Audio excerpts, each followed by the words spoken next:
Welcome to Work from the Inside Out, a podcast that highlights real-life stories, practical strategies, and best practices for transitioning your career from unhappiness and dissatisfaction to fulfillment, meaning, and joy. Now here is your host, career and executive coach, Tammy Guler-Loeb. Hey everybody, I am so delighted to introduce you to my guest today, Matt Zinman. Matt is a personal success trainer whose varied experiences as an entrepreneur, athlete, single parent, caretaker, consultant, and nonprofit founder drive him to be a difference maker.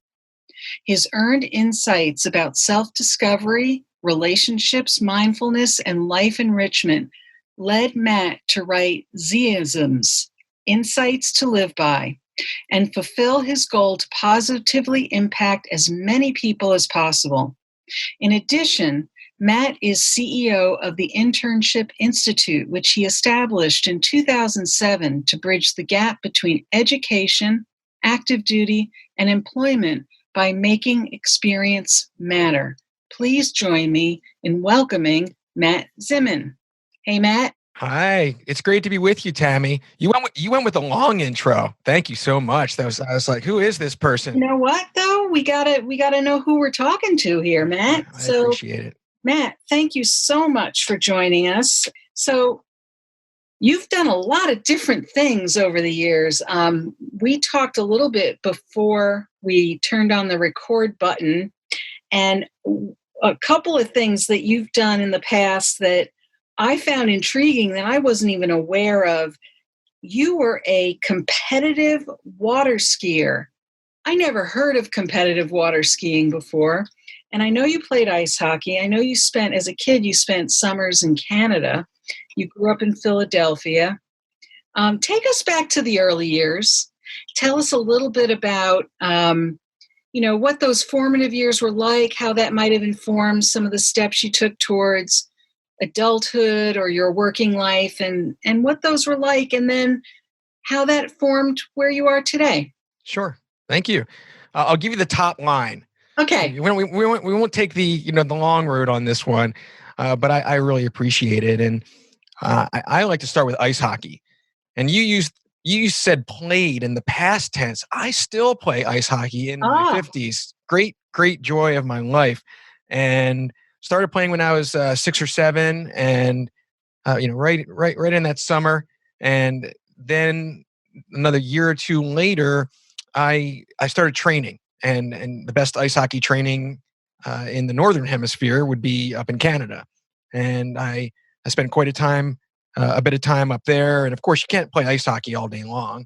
And the other part of it, the experience is the setting was on this beautiful lake, and I got to water ski. Eventually became an instructor, and competitive. Yeah. There was some of that with slalom. We did more of like shows and things like that with barefooting, but it was just all some of my favorite life's experiences.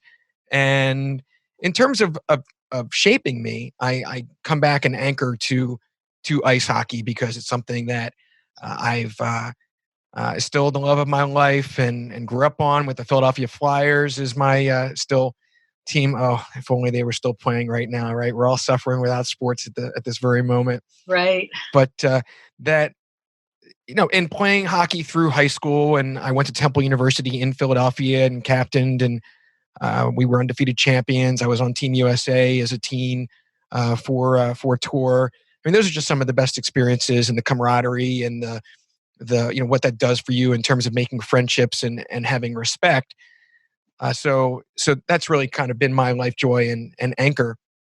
If I go back to the beginning and I look at some of the formative experiences, I'll point to that first summer when I was 7, and I was in a clinic learning, barely could stand, right, on the blades. And we were playing with older kids, and whatever drill they were doing, one of them took a slap shot that back then there were no face cages. So if you see where I'm going, I took a puck in the face. It broke my jaw in 3 places. Wow. And my poor mom at the time. And yet why I refer to this is because it really was one of those pivotal moments for me, because I had this innate love of the game.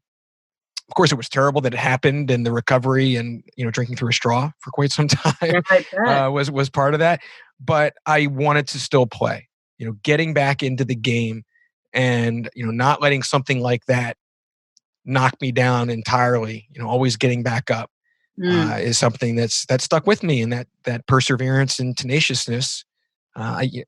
Is that nature versus nurture.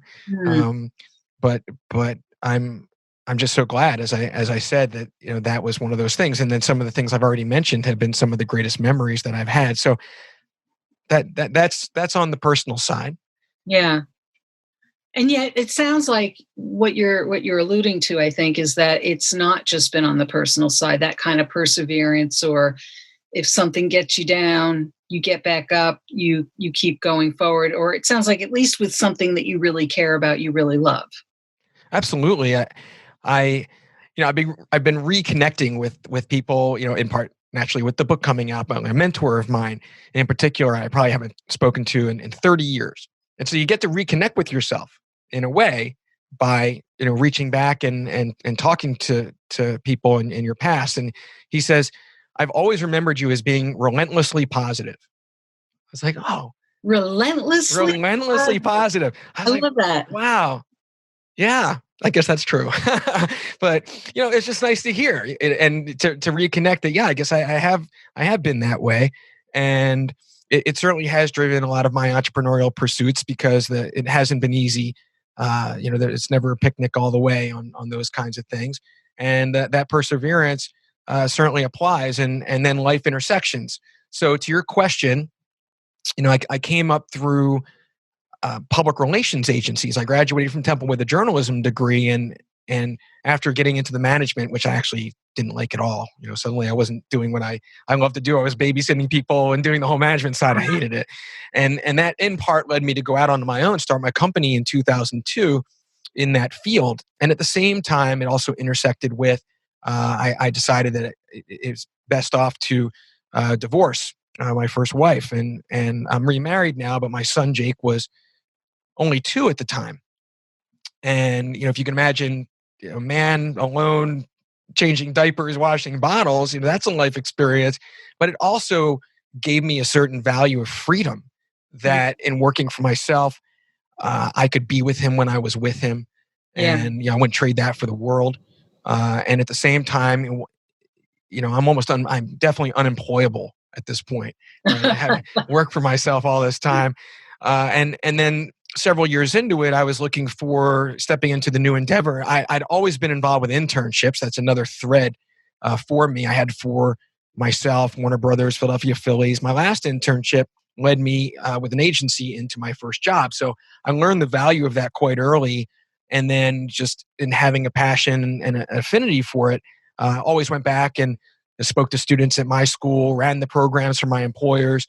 At this point, I'm easily over 300 interns that I've overseen in my career, and running a virtual internship program when I founded the marketing company in '02. That led to the structure which had me decide to start the nonprofit, the Internship Institute. So there's a lot of intersection points there, but that brings you 15 years now since then, that I'm here, starting another chapter, as it were. Right. Well, before we go to that chapter, I just Yeah. want to unpack things a little bit and understand. So, when you graduated from Temple and moved into the PR world, you said that you went into PR, and then it sounds like you progressed into more of a management role at some point, and you didn't enjoy that because it was more, sounds like, supervision, or I think you said babysitting. I know what that feels like. Right. I landed in a job like that once, and I was not happy. Um, and then in 2002, you started your own company, and I'm thinking, well, when you start your own company, you're also kind of managing things too. There's an element of management in that. So I'm curious, Sure. how moving from having elevated to a management role in somebody else's company to starting your own company and still having probably some management responsibilities, Right. how you differentiated those, or how one was better for you than the other. That's a great question, Tammy. Well, I mean, I don't want to make it all bad in terms of elevating into management. I think that certainly gave me the entrepreneurial bug. Okay. For Got it. one. What was it that gave you the entrepreneurial bug? What was it about that? I think part of it was through that experience, having a little bit, gaining more confidence about my ability to run an operation in that way. I mean, I mentioned having a journalism degree. There wasn't a huge requirement to take a lot of business courses. I didn't really have those kinds of that framework for my education. Yeah. And so that experience, I wouldn't trade it as much as there are aspects I didn't like about it or didn't really expect. Uh, when I'm not really in control in that circumstance. I didn't have the resources that I needed to run my department the way I needed to. I had rapid growth, which was great on one hand, and have the experience of managing that growth. But with that come the challenges of personnel, and there were just any number of elements that I didn't like about that.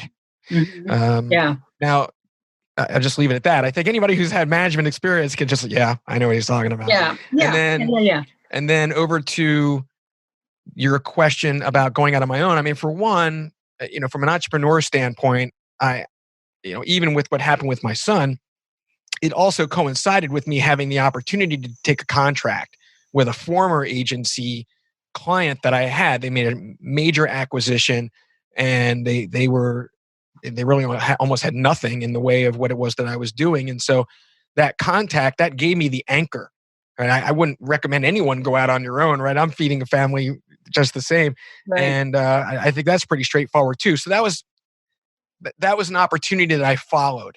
And in a lot of ways, in terms of the agency, I kind of let opportunity define that career. I wasn't necessarily looking for the jobs that I got from one agency to the next. It was just through networking. And I was very young when I took the director position at that agency I mentioned.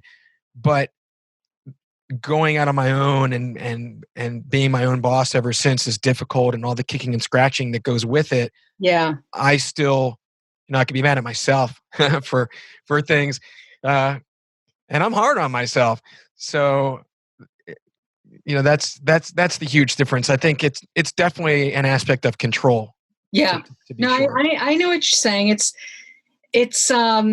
different when it's your own thing that you're choosing to be in versus being put into something that you don't have as much control over, even if there are aspects of it that you may not love.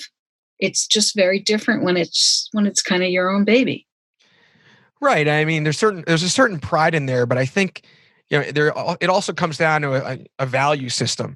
People, when they look at, well, what's important in their life currencies, and time or energy, or obviously health and family and things like that, they're all high on the list. But the freedom for me and that flexibility was everything. It was mostly worth all of the challenges that you encounter. But once you have that, you're never gonna give it up as much as you can help it. So right. And to this day, that remains my my core value. So when you left that role and started your own company, was it technically, were you just starting your own PR agency, or was it a different kind of business? It actually was a PR agency. It was called Z Communication. I kind of flipped the model upside down, right? So PR is a professional services business model, like law firms, accounting firms, right? You're billing by the hour. And that was tough. How many hours do you have in the day to get ahead, right? As a single parent. So that was one challenge I had. At the same time, when you flip it over and we'll remember the term bricks and mortar, right? You don't really think about that so much anymore. But back then, as in terms of leveraging the remote technology and how I was doing that, it was ahead of the curve, and that wasn't necessarily to my advantage. And it was one of the reasons why I got out of it. because you would have these marketing directors, for example, who didn't want to take a chance on a non-bricks and right. Their butt was on the line, right? That was so dynamic that I didn't expect to face. I certainly won business and kept it going for several years and transitioned smoothly at first into the internship space with a grant that I got. But it was, I think for any entrepreneur, it's really mainly important to know what you're not good at. And if it's at all possible, like bookkeeping, I'm terrible at bookkeeping. Yeah. Right? Like get help where you need it. Right. No difference how you run your life, I guess. But it's just the learning curve, is going to be steep for anybody. Sure. So at some juncture, after a few years, it sounds like you completely stopped doing the communications PR business and opened up the nonprofit, the Internship Institute. Right. And there was a bit of a transition in there in that, the trigger point for me, and to the point I had just made, is that if you're going to go and try and win big business, you have to invest. You have to look big. And so I actually got into the finals against some very major agencies in the region for this account. And it looked very promising. And I had to hire a team to pitch with me. And that was the outcome. And we didn't win. And in the reflection with the marketing director, that they basically said we were the best, but they couldn't risk it. And then I decided I can't afford to lose. And then there was also the challenge of the ebb and flow of the professional services income. And I was looking for something that aligned with my passion, my experience and skills, and where I saw a market need. Now, the internship space, there are a lot of you would think it's still very much a frontier. Internships, apprenticeships, however you want to describe work-based learning. Yeah. When I started out, I didn't really have the full commitment to doing a nonprofit. I had developed all this intellectual property, and mainly for employers, right? People think, oh, well, what schools you work with, or can you recruit? My niche then and ever since has been to set programs up, to upgrade programs that aren't really performing well or being done ad hoc, to create those opportunities so that the ROI is great for the employer because they'll keep doing it. And then the opportunities sustain and then become an annuity year after year for interns to come through. And I've seen a lot of those programs grow, which has been very satisfying in terms of that ground level aspect of what I was looking to do. But in this way, you're talking about a relationship-based consultative sale. Right. Which is another dynamic, right? That takes boots on the ground.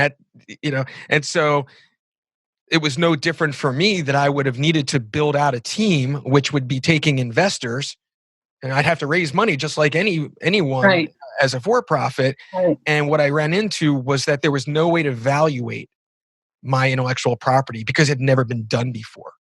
And at the same time, I was, when you look at internships in the bigger picture, you're talking about workforce development, you're looking at economic development, brain drain, those kinds of things. So the grants were accessible. And then being in the academic space, having to be that chameleon, very difficult to do as a for-profit. That was another reason why, even with the working on the employer side, you still had to deal with some of the academics. And overall, Tammy, they're just a lot of you would thinks. Then and to this day, a lot of you would thinks. We probably don't have the time to go down those roads, but that's with any entrepreneurial endeavor. And the nonprofit was definitely the right route after getting higher on that learning curve. Yeah. And I've run some major grants, but still some very ebb and flow. And to the point I made earlier about going into a for-profit, a nonprofit is not for the faint of heart. Yeah. And there are a lot of them out there, and there are very specific circumstances that anyone should really consider even trying it, let alone running with it. And one of them is that you have to be able to know that you can run as a profitable nonprofit. You have to become self-sustaining. Right. Right. Now, look, if there's a unicorn out there of some, wealthy philanthropist who wants to, float you 10 years worth of funding, go for it. Right. That's a unicorn. I haven't found that unicorn. If you're out there listening, Yeah, My really. email is no, but seriously, but yeah, I mean, it's tough. It's very, very difficult, and it's probably the hardest thing I could have imagined trying to do. Yeah, interesting, huh? I think a lot of people don't. I'm a former fundraiser, or as I say, a fundraiser in recovery myself, Hmm. and with a lot of experience in the nonprofit arena, and so I know what you're speaking about. And I think a lot of people don't understand just how challenging that can be as a business model. I don't know that people think about nonprofits as businesses and that they do actually need to make money in order to operate. So even though they don't make a profit, they have Right. to make a surplus in order to keep going.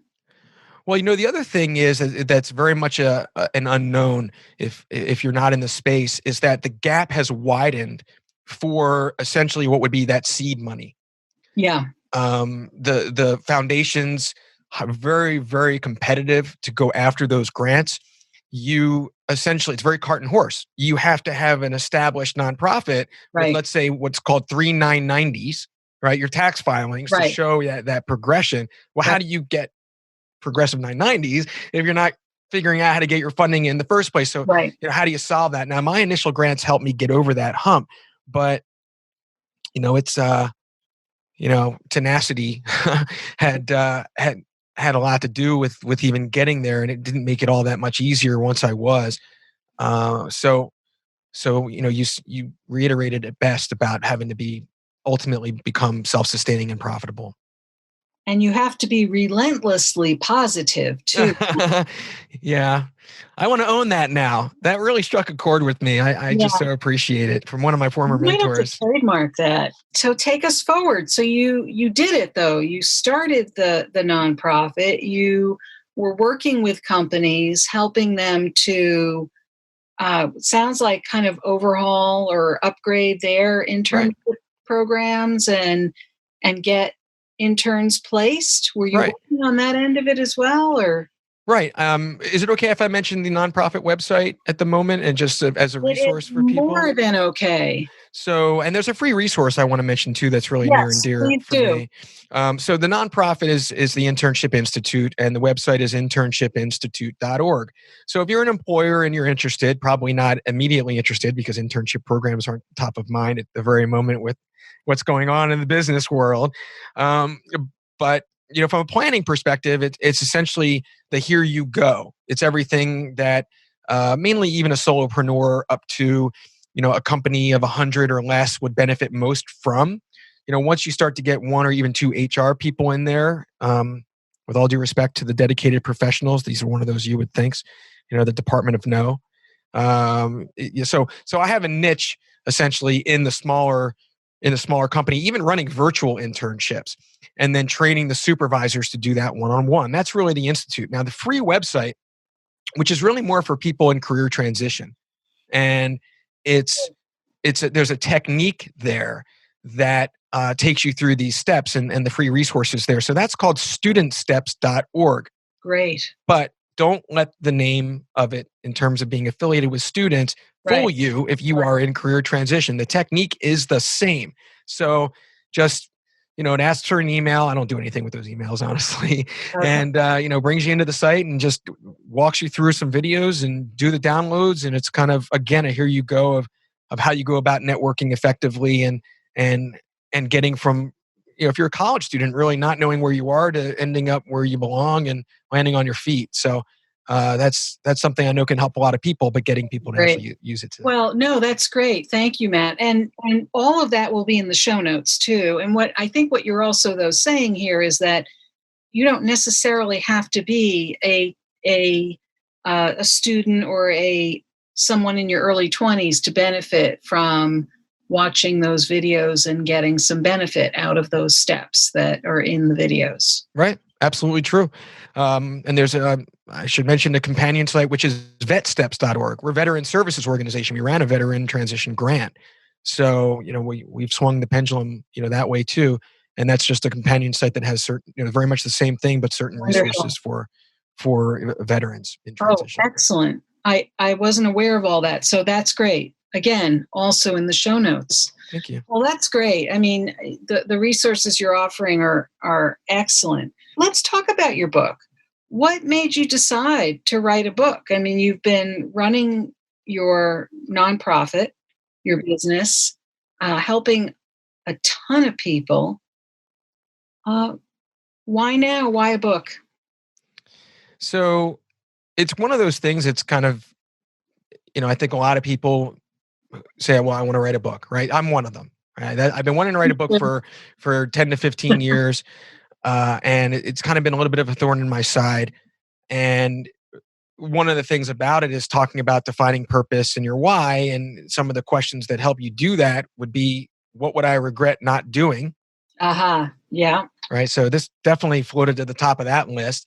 There are just a number of different concepts and things that I've learned through my life, mainly in life experience, intertwining personal and professional, that I feel are unique to me, that I've had a personal responsibility to share, and just wanted to see it through.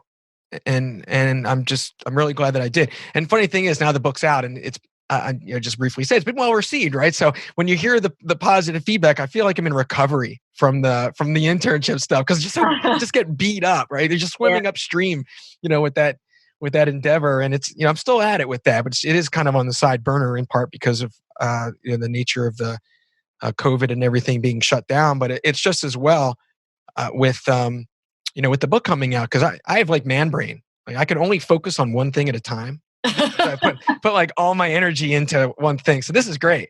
Yeah. And I'm really happy. It's very rewarding.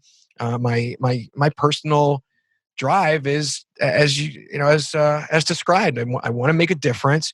Right. I want to have a positive impact on as many people as possible, and this is another great vehicle for that. So give us a few highlights. What are the kinds of things that you hope people will get out of the book? Sure. Well, I mean, it certainly covers a lot of ground. I didn't want to leave anything out. Yeah. And so over, the top view would be, you're talking about self-discovery and mindset, or in that way. There's something called earned confidence I'll come back to in a moment. It definitely gets into personal relationships and interactions and sizing people up. And there's some cautionary, there's a cautionary chapter in there called Be Aware of Spiders. Which I didn't actually. I'll come back to that too. That's gotten some some feedback on, and then we get into things like heightening mindfulness, swimming with the current, making coincidences matter, fun with 11:11. Are you in the 11:11 thing at all, Tammy? Like, you get that synchronicity, like boom, like you catch it, and then like kids like make a wish, or does that ever strike you on the digital clock?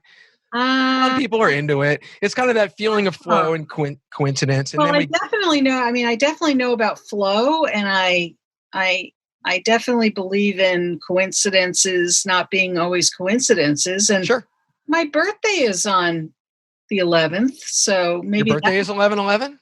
No, it's not 11/11. My birthday's on the 11th too. Which is yours? August. I'm October. Okay. All right. We got that out of the way. So the whole idea also is for it to be actionable. I want to be practical tips and things like that. Yeah, so it comes out of that exploration to get into action in terms of amplifying gratitude and law of attraction, and into defining your why and acknowledge that, winning the battle within. But the outcome is this life enrichment action plan. So, if you're someone who's really getting serious or are serious about personal development, that's certainly a great framework. It might be a tune-up for somebody. It's something that people can do a la carte as well. It doesn't have to be this serious commitment. Mm-hmm. But the book's written as though I'm having a personal conversation with the reader. Nice. And I do have some, I share, disclosures I hadn't made, that had been private, or are part of the book too. But where it anchors really is that chapter 1, which is earned confidence. And it's very relevant, of course, I think all the time, but in particular now with everyone, adapting to at least the currently new normal with COVID. Right. And And basically what it says is it's like a logic filter Mm. in that, all of us, wherever we are, young or otherwise, have been through what we have in our lives, and we're still standing, right? So it's just a reminder that, well, of course, I've made it through everything, right? I'm still here. And it really speaks to people who worry unnecessarily, who are anxious or stressed unnecessarily about things that are unknown. And there's another aspect of that connects to law of attraction.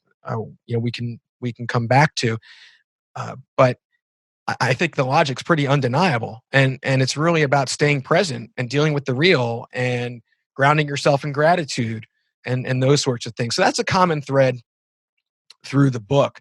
Mhm. I'll stop there.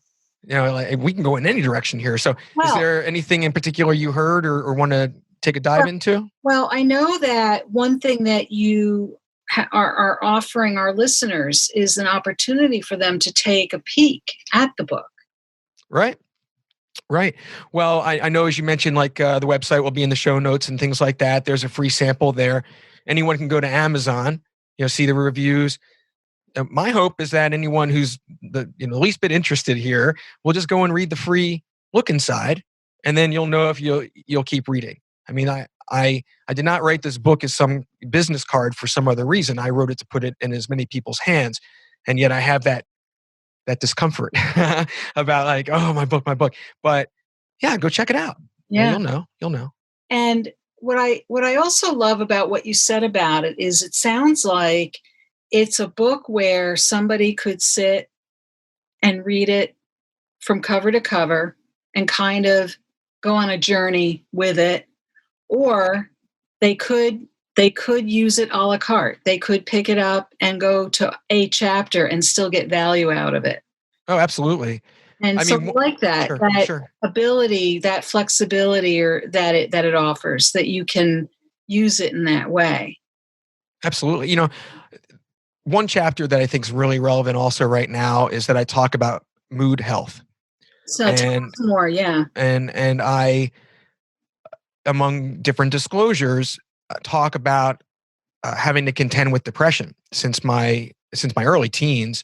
Yeah. And I didn't get the best gene pool. That was definitely an inherited trait, but it's had and continues to have a major role in how I manage myself in my life and staying positive and not letting myself sink into it.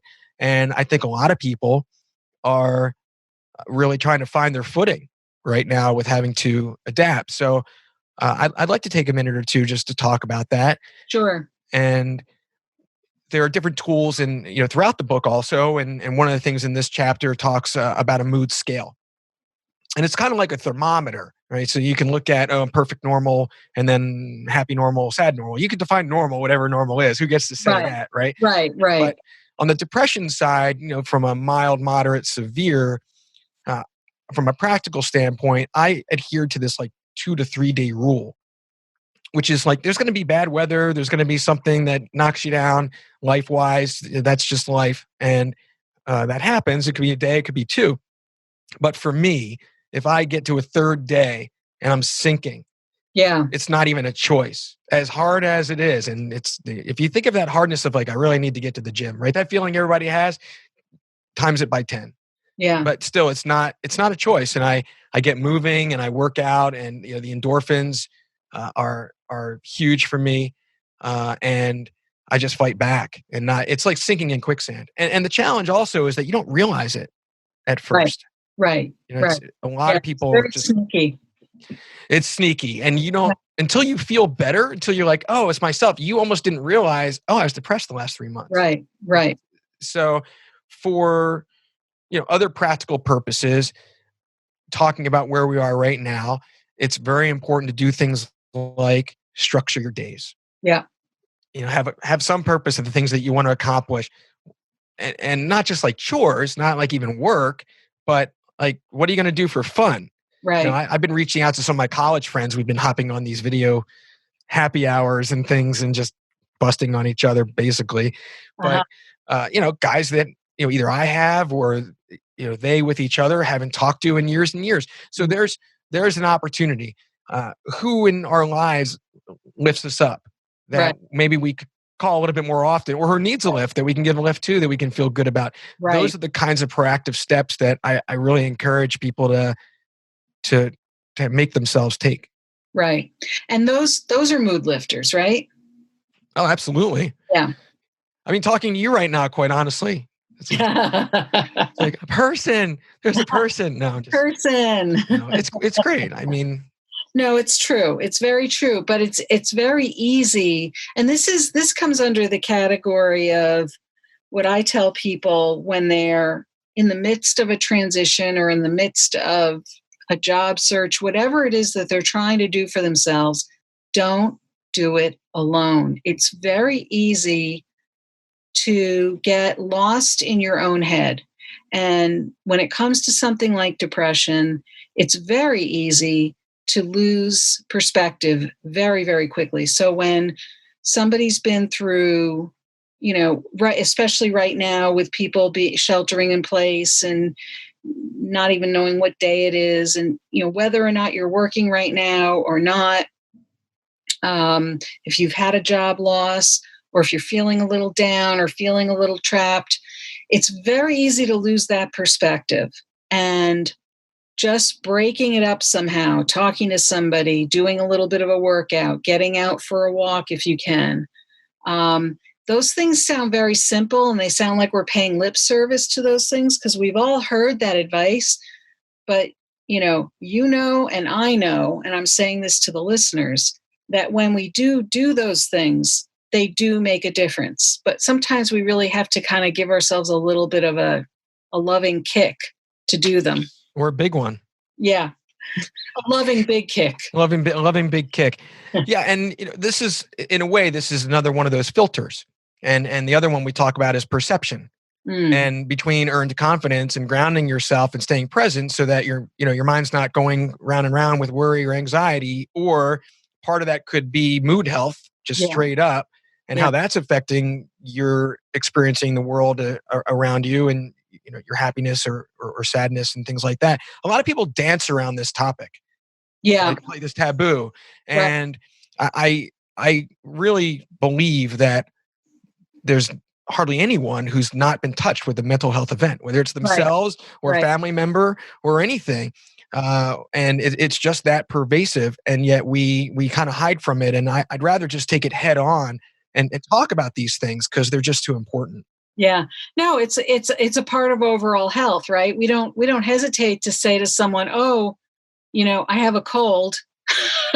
Right? But, some people won't say, "Oh, I'm feeling a little low today. My mental health is not at its peak right now." Right. Well, we have good friends for that. Yes, we do. So listen, Matt, this has been really, really helpful. I think a lot of what you have to say here, your career trajectory, is really informative. And I'm going to encourage our listeners to get their hands on your book, because I think that it's the kind of guidebook and tool that people can use when they're going through a transition, and can really, it seems like the kind of thing they can use to access every step of the way to keep themselves on top of their game. And not just in the process of a transition, but even once they've made a transition. I think a lot of people forget that transitioning isn't just the process of transition, but then you've arrived in a somewhat new place, and you still have a lot of adjustments and places to go from there. So I want to thank you for being here today. Thank you so much for having me, Tammy. I really appreciate it. I hope you enjoyed my interview with Matt Zinman. It was so interesting to speak with him and learn all about his professional path to where he is today. What a positive guy. What is your key takeaway from our conversation? Is there something you'll put into action this week that you'll benefit from for years to come? Share what resonated with you in the show notes at workfromtheinsideout.com. look for episode 078. That's also where you'll find all the links and resources from today's podcast. If you enjoyed this episode with Matt, please share it with your friends and colleagues, and don't forget to subscribe so you don't miss next week's show. Remember, subscribing is always free. Are you enjoying the podcast? I'd love to read your review on Apple Podcasts. It's easy to find through my website at www.tammygoulerloeb.com/podcast. Just click on the Apple Podcast button and follow the instructions provided there. Thanks so much for listening, and remember, it's never too late or too impossible to increase your sense of fulfillment and satisfaction in your work and other meaningful activities. Let me know how it's going for you. And who knows, maybe you'll be my next interview on this podcast. Bye for now.